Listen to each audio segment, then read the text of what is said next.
د ښوونځي ترڅنګ د خیاطۍ د زده کړې هڅه د نجونې د کالیو ګنډلو ماشینونو ته په دې موخه ناستې دي چې د خیاطۍ کسب زده او راتلونکي کې پرې د خپلې کورنۍ لاسنیوی وکړي. دوی خپله لومړنۍ موخه پرمختللی تعلیم خو د کسب زده کړه خپلې موخې ته د رسېدو وسیله یادوي. زموږ له خاطره نه یوازې دا چې یو حرفه ده چې موږ یې زده کوو، بلکې دا زموږ د راتلونکي له خاطره زیات مفید ده، ځکه موږ کولی شو وروسته له دې چې له مکتب څخه فارغه شو موږ کولی شو د تعلیم سره سره یو حرفه یو کسب زده کړو او دا زموږ د اقتصاد له خاطره زیات مفید تمامېدلی شي. تر څو موږ خپل جامې وګنډو، هغه صرف وایي چې موږ خیاط ته ورکوو، هغه به زموږ د کور دپاره یو بودیجه پاتې شي او موږ به په آینده کې یو خیاط جوړو.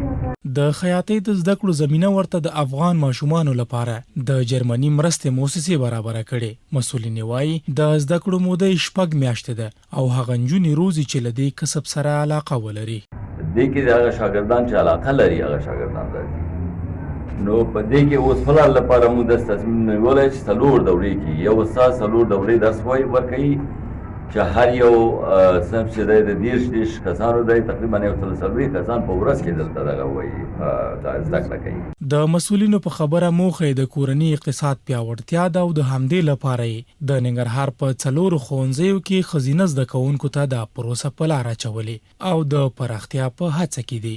دوی وایي په هر ښوونځي کې 120 ښځینه زده کوونکي د خیاطۍ په زده کړو بوختې دي چې تازه یې دا لړۍ په ناهید شهید او ملکه حمیرا د نجونو په لیسو کې پیل کړی دی.